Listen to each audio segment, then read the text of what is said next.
जय जगन्नाथ ଆପଣମାନଙ୍କୁ ପ୍ରଯୋତିଶ୍ୱରକୁ ସ୍ୱାଗତ। କାଲି ହେଉଛି ଆମର ଓଡ଼ିଆ ନୂତନ ବର୍ଷ। ସମସ୍ତଙ୍କୁ ଓଡ଼ିଆ ନୂତନ ବର୍ଷର ଅନେକ ଅନେକ ଅଭିନନ୍ଦନ। ତ କାଲି ହେଉଛି ଆମର ପଣା ସଂକ୍ରାନ୍ତି, ତା ସହିତ ଆମ ହିସାବରେ ମାନେ ଆମର ଓଡ଼ିଆ ପଞ୍ଜିକା ହିସାବରେ ଆମର ହେଉଛି ହନୁମାନ ଜୟନ୍ତୀ, ମାନେ ହନୁମାନଙ୍କର ଜନ୍ମ। ଦେଖନ୍ତୁ ଭାରତ ବର୍ଷରେ ବହୁତ ସ୍ଥାନରେ ବହୁତ କିଛି ମାନେ ସବୁଆଡ଼େ କିଛି ନା କିଛି ପୂଜା ବିଧି ବା ପୂଜାର ମାନେ ଡେଟ୍ ବି ଅଲଗା ହେଇଥାଏ। କାରଣ ଏବେ ଯେଉଁ ଚୈତ୍ର ପୂର୍ଣ୍ଣିମା ଗଲା, ତ ଭାରତର ଅନେକ ସ୍ଥାନରେ ଚୈତ୍ର ପୂର୍ଣ୍ଣିମା ଦିନ ପ୍ରଭୁ ହନୁମାନଙ୍କର ମାନେ ଜନ୍ମ ତିଥି ବା ଜନ୍ମ ଉତ୍ସବ ପାଳନ କରାଯାଇଥାଏ। କିନ୍ତୁ ଆମ ଓଡ଼ିଆ ହିସାବରେ ଆମ ଓଡ଼ିଆମାନଙ୍କର ଆମର ଓଡ଼ିଆ ପାଞ୍ଜିକା ଅନୁସାରେ ଆମର ପଣା ସଂକ୍ରାନ୍ତି ଦିନ ଶ୍ରୀ ହନୁମାନଙ୍କର ଜୟନ୍ତୀ ବା ତାଙ୍କର ଜନ୍ମ ଉତ୍ସବ। ତ ତ ଆମର ଏଇ ଯେଉଁ ହନୁମାନ ଜୟନ୍ତୀ ରହିଛି ବା ଜନ୍ମ ଉତ୍ସବ ରହିଛି, ଆମେ ଘରେ ପୂଜା କରିପାରିବେ କି ନାହିଁ ବା ମନ୍ଦିରରେ ପୂଜା କରିବା କି କ'ଣ କରିବା ସେଦିନ, ମୁଁ ଆପଣଙ୍କୁ ଏହି ଭିଡ଼ିଓରେ କହିବି। ଦେଖନ୍ତୁ, ଏପ୍ରିଲ 14 ତାରିଖ ଦିନ ଆମର ହେଉଛି ହନୁମାନ ଜୟନ୍ତୀ। ତ ହନୁମାନଙ୍କର ପୂଜା ଆପଣ ଘରେ କରିପାରିବେ, କିଛି ଅସୁବିଧା ନାହିଁ। ତା ବ୍ୟତୀତ ଆପଣ ଯଦି ଘରେ ପୂଜା କରିପାରୁନାହାନ୍ତି, ତାହେଲେ ଆପଣ ଚାହିଁବେ ଯଦି ମନ୍ଦିରରେ ଯାଇକରି ମଧ୍ୟ ପୂଜା କରିପାରିବେ। ମୁଁ ପ୍ରଥମେ କହିଦେଉଛି ଆପଣ ମନ୍ଦିର କେମିତି ଯିବେ। ଦେଖନ୍ତୁ, ହନୁମାନ ହେଉଛନ୍ତି ଏମିତି ଗୋଟେ ମାନେ ଶକ୍ତି ବା ଭଗବାନ, ଆପଣ ଯିଏ ବିଶ୍ୱାସ କରେ ତାଙ୍କୁ ସବୁ କିଛି ପ୍ରାପ୍ତ ହୋଇଥାଏ। କାରଣ ତାଙ୍କର ନାମ କେବଳ ମାନେ ଆପଣ ଯଦି ସ୍ମରଣ କରିବେ, ଭାବିବେ, ହୃଦୟରେ ରଖିବେ ନା, ତ ଆପଣଙ୍କର ସଙ୍କଟ ସବୁ ଦୂର ହେବ, ଆପଣଙ୍କ ଦୁଃଖ କଷ୍ଟ ଆପଣ ସବୁ ଦୂର ହେବ, ଆପଣଙ୍କ ମନୋକାମନା ପୂର୍ଣ୍ଣ ହେବ। ଭୂତ ପିଶାଚ ଯେତିକି ମାନେ ଖରାପ ଶକ୍ତି, ନେଗେଟିଭ୍ ଶକ୍ତି ସବୁ ଦୂର ହୋଇଥାଏ ତାଙ୍କର ନାମ ମାତ୍ର ସ୍ମରଣ କଲେ। ତ ଆପଣ ଯଦି ଏଇ ହନୁମାନ ଜୟନ୍ତୀରେ କିଛି ପୂଜା କରିବାକୁ ଚାହୁଁଛନ୍ତି, ତ ଆପଣ ମନ୍ଦିର ଯିବେ। ମନ୍ଦିରରେ ଆପଣ ପୂଜାର ସାମଗ୍ରୀ ଯେମିତିକି ଆପଣ ପଇତା, ନୂଆ ବସ୍ତ୍ର, ନୂଆ ପତାକା, ଆପଣଙ୍କର ଫୁଲ, ଦୀପ, ଧୂପ, ଝୁଣା ନୁହେଁ କର୍ପୂର ନେଇପାରିବେ। ତା ସହିତ ଭୋଗରେ ଆପଣ ନୈବେଦ୍ୟରେ କିଛି ନା କିଛି ମାନେ ଫଳମୂଳ, ଲଡ଼ୁ, କଦଳୀ ଏସବୁ ଆପଣ ଭୋଗ, ଗୋଟା ଫଳ ଆପଣ କିଛି 5 ବା 7 ଏମିତି ନେଇପାରିବେ। ଫୁଲରେ ଆପଣ ଲାଲ ଫୁଲ, ଚମେଲି ଫୁଲ ବା ଅରଖ ଫୁଲ, ଅରଖ ପତ୍ର, ଟଗର ଫୁଲ, ନାଲି ମନ୍ଦାର ଏସବୁ ଫୁଲ ମଧ୍ୟ ନାଲି ରଙ୍ଗର ଫୁଲ ଯେକୌଣସି ବି ଆପଣ ଏମିତି ଏସବୁ ଫୁଲ ନେଇପାରିବେ। ତା ସହିତ ତୁଳସୀ ପତ୍ର ମଧ୍ୟ ନେଇପାରିବେ। ଏସବୁ ଆପଣ ନେଇ ମନ୍ଦିର ଯିବେ।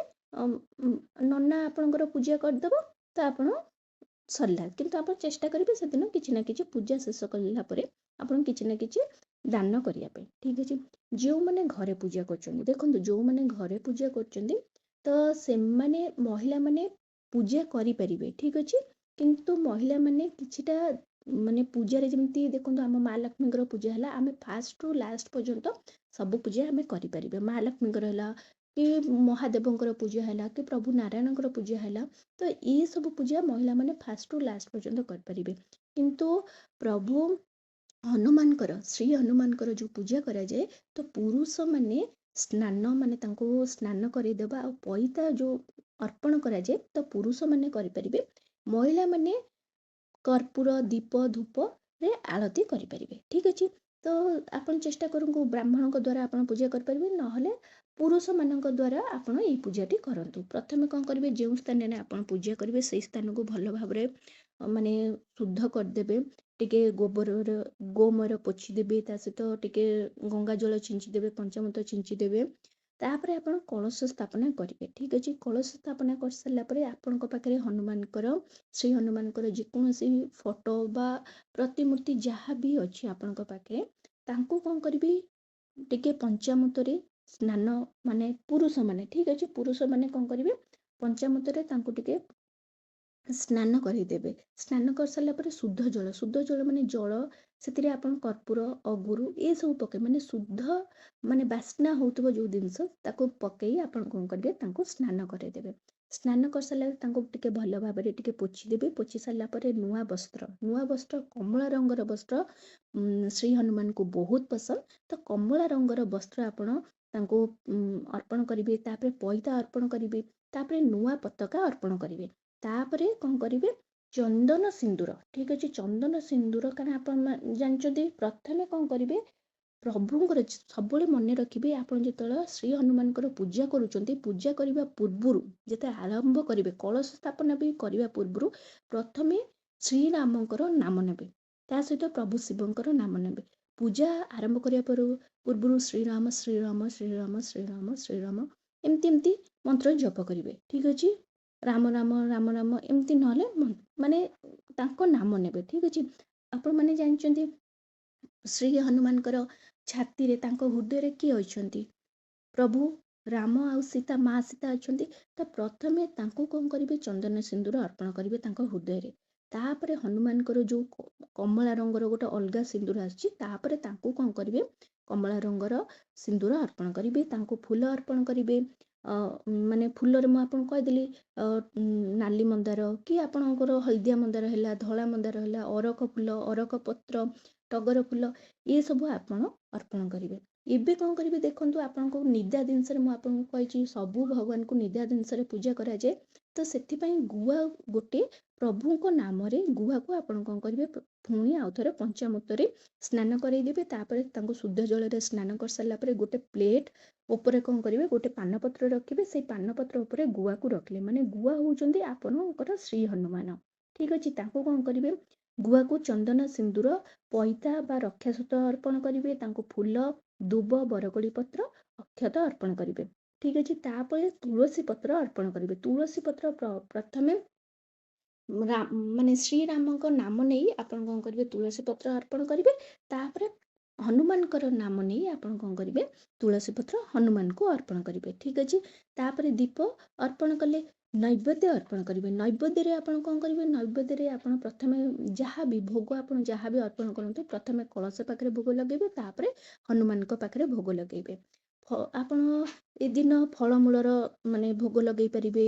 ଲଡ଼ୁ, କଦଳୀ, ନଡ଼ିଆ, ଏସବୁ ଜିନିଷ ଆପଣ ଯାହା ବି ଆପଣ ନୈବେଦ୍ୟରେ ଅର୍ପଣ, ଫଳମୂଳ, ଲଡ଼ୁ, ମିଠା ଭୋଗ ଏଇସବୁ ଆପଣ ଲଗେଇ ପାରିବେ। କି ପ୍ରଭୁଙ୍କର ଯାହା ବି ପସନ୍ଦ ଜିନିଷ ଆପଣ ଲଗେଇ ପାରିବେ। ଲଗେଇ ସାରିଲା ପରେ ଦୀପ ଲଗେଇଥିବେ। ତାପରେ ଧୂପ, ଝୁଣା, କର୍ପୂରରେ ଆପଣ ଆଳତି କରିବେ। ଆଳତି କରିସାରିଲା ପରେ ତାପରେ ଆପଣ କ'ଣ କରିବେ? ଆପଣଙ୍କର ପାଖରେ ଯଦି ପ୍ରଭୁ ଶ୍ରୀରାମଙ୍କର କୌଣସି ମାନେ ମନ୍ତ୍ର ଅଛି କି ରାମ ନାମ ଜପ ବି ଆପଣ କରିପାରିବେ। ତା ବ୍ୟତୀତ ଆପଣ ହନୁମାନ ଚାଲିସା 5, 7 ବା 108 ଥର ଜପ କରିବେ। କାରଣ 108 ଥର ଜପ କଲେ ବହୁତ ଶୁଭ ହେଇଥାଏ। ତାପରେ ଆପଣ ଯେକୌଣସି ମନୋକାମନା ନେଇ ଆପଣ ଯଦି ସେଇଦିନ ପୂଜା କରୁଛନ୍ତି, ଯଦି ଆପଣ 108 ଥର ଜପ କରୁଛନ୍ତି, ଆପଣଙ୍କ ସେଇ ମନୋକାମନା ମଧ୍ୟ ପୂର୍ଣ୍ଣ ହେଇଥାଏ। ପୂଜା ଶେଷ ଦେଖନ୍ତୁ, ପୂଜା ଯେପର୍ଯ୍ୟନ୍ତ ନ କରୁଛନ୍ତି ଆପଣ କିଛି ଖାଇପାରିବେନି। ତ ପୂଜା ଶେଷ କରିସାରିଲା ପରେ ଆପଣ ସବୁ ଜିନିଷ ଖାଇପାରିବେ। ଆପଣ କ୍ଷୀରି, ପୁରୀ, ଖେଚୁଡ଼ି, ଭୋଗ, ଫଳମୂଳ ସବୁକିଛି ଖାଇପାରିବେ। ଆପଣ ଯଦି ତାଙ୍କର ଆଉ ଗୋଟେ ମନ୍ତ୍ର ଅଛି, ଓଁ ହଂ ହନୁମତେ ନମଃ। ଏହି ମନ୍ତ୍ର ମଧ୍ୟ ଆପଣ 108 ଥର ଜପ କରିପାରିବେ। କାରଣ ଆପଣ ଯଦି ଏହି ଉପାୟରେ ପୂଜା କରିବେ ନା, ତ ପ୍ରଭୁ ହନୁମାନ କ'ଣ ହେବେ? ପ୍ରସନ୍ନ ହେବେ। ଠିକ୍ ଅଛି। ଆଉ ଏଇ ଦିନ ଆପଣ କ'ଣ କରିବେ ଦେଖନ୍ତୁ, ପ୍ରଥମେ ହେଉଛି ଘରକୁ ଶୁଦ୍ଧ କରିବେ। ପୂଜା ପୂର୍ବରୁ ନିଜକୁ ମଧ୍ୟ ଶୁଦ୍ଧ କରିବେ। ଧୁଆ ବସ୍ତ୍ର ପିନ୍ଧିବେ। ଧୁଆ ବସ୍ତ୍ରରେ ଆପଣ ଯଦି କମଳା ବା ଲାଲ ରଙ୍ଗର ବସ୍ତ୍ର ପିନ୍ଧୁଛନ୍ତି ତ ବହୁତ ମାନେ ଭଲ ହେଇଥାଏ, କାରଣ ତାଙ୍କୁ ଲାଲ ରଙ୍ଗ ପସନ୍ଦ। ତ ତେଣୁକରି ସେଇ ରଙ୍ଗର ପିନ୍ଧିଲେ ମାନେ ପୂଜାଟା ସଫଳ ହବ ବୋଲି ଆପଣ ଜାଣିବେ। ତାପରେ ଆପଣ ଯେଉଁ ଆସନରେ ବସି ଆପଣ ପୂଜା କରିବେ, ସେଇ ଆସନର ରଙ୍ଗ ମଧ୍ୟ ଲାଲ ଆଉ ମେରୁନ୍ ହେଲେ ବହୁତ ଶୁଭ ମଧ୍ୟ ହେଇଥାଏ। ହନୁମାନ ଚାଳିଶା ଯେତେବେଳେ ଆପଣ ପାଠ କରୁଛନ୍ତି, ତ ନିଷ୍ଠାପୂର୍ବକ ଆପଣ ପଢ଼ିବାକୁ ଚେଷ୍ଟା କରିବେ। ମନ ଏପଟ ସେପଟ ରଖିବେନି। ଯେତିକି ସମୟ ପୂଜା କରିବେ, ମନ ଆପଣଙ୍କର ସ୍ଥିର ରହିବା ନିହାତି ଭାବରେ ଦରକାର। ଆଉ ସବୁବେଳେ ମନେ ରଖିବେ, ପୂଜା ଆରମ୍ଭ ପୂର୍ବରୁ ଆପଣ ଶ୍ରୀରାମଙ୍କର ମନ୍ତ୍ର ବା ନାମ ନେବେ, ଭଗବାନ ଶିବଙ୍କର ନାମ ନେବେ। ତା ସହିତ ଆପଣଙ୍କର ମନ, ବଚନ, କର୍ମ ସବୁ ମାନେ ପବିତ୍ର ହେବା ଦରକାର। ତା ବ୍ୟତୀତ ବ୍ରହ୍ମଚର୍ଯ୍ୟର ପାଳନ କରିବେ। ପତି ପତ୍ନୀ ସଙ୍ଗ ହେଇ ରହିବେ ନାହିଁ। କିଛି ନା କିଛି ଦାନ କରିବେ। ଦାନରେ ଆପଣ ଜଳ ଦାନ କରିପାରିବେ, ବସ୍ତ୍ର ଦାନ, ଅନ୍ନ ଦାନ, କିଛି ନା କିଛି ଆପଣ ଦାନ କରିବେ। ଆଉ ସେଦିନ ଆପଣ କ'ଣ କରିବେ ନାହିଁ ଦେଖନ୍ତୁ, ମୁଁ ଆପଣଙ୍କୁ କହିଲି ମହିଳାମାନେ ପ୍ରଭୁଙ୍କୁ ସ୍ନାନ ଆଉ ପଇତା ଅର୍ପଣ କରିବେ ନାହିଁ। ଆଉ ସେଦିନ କାହା ନାଁରେ କିଛି କହିବେ ନାହିଁ। ନିନ୍ଦା, ଅପବାଦ, ରାଗ, ମିଛ କିଛି କହିବେ ନାହିଁ। ତାମସିକ ଭୋଜନ ଯେମିତିକି ପିଆଜ, ରସୁଣ, ମଦ, ମାଛ, ମାଂସ ଏସବୁ ମାନେ ଖାଇବେ ନାହିଁ। ଠିକ୍ ଅଛି।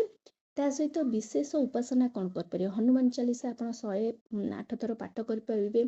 ନହେଲେ ଆପଣ ଓଁ ହଂ ହନୁମତେ ନମଃ ଏଇ ମନ୍ତ୍ର ଆପଣ 108 ଥର ପାଠ କରିପାରିବେ। ସୁନ୍ଦର କାଣ୍ଡର ପାଠ କରିପାରିବେ। ରାମ ନାମ ଜପ କରିପାରିବେ। ହନୁମାନ ଚାଳିଶା ମଧ୍ୟ ଆପଣ ଚାହିଁବେ ଯଦି ନିଜ ଘରେ ମଧ୍ୟ କରିପାରିବେ। ଠିକ୍ ଅଛି, 108 ଥର ଯେଉଁ ହନୁମାନ ଚାଳିଶା ହୁଏ ତ ସେ 108 ଥର ଆପଣ ମଧ୍ୟ କରିପାରିବେ। ଏହିପରି ରହିଛି ହନୁମାନ ଜୟନ୍ତୀର କିଛି ବିଶେଷ ଭାବରେ ପୂଜା ଅର୍ଚ୍ଚନା। ଆଶା କରୁଛି ଭିଡ଼ିଓଟି ଆପଣମାନଙ୍କୁ ବହୁତ ପସନ୍ଦ ଆସିଥିବ। ଯଦି ଆସିଛି ତାହେଲେ ଏହି ଚ୍ୟାନେଲକୁ ଜଲ୍ଦି କରି ଲାଇକ୍, ସେୟାର, ସବସ୍କ୍ରାଇବ୍ କରିଦିଅନ୍ତୁ। ନମସ୍କାର।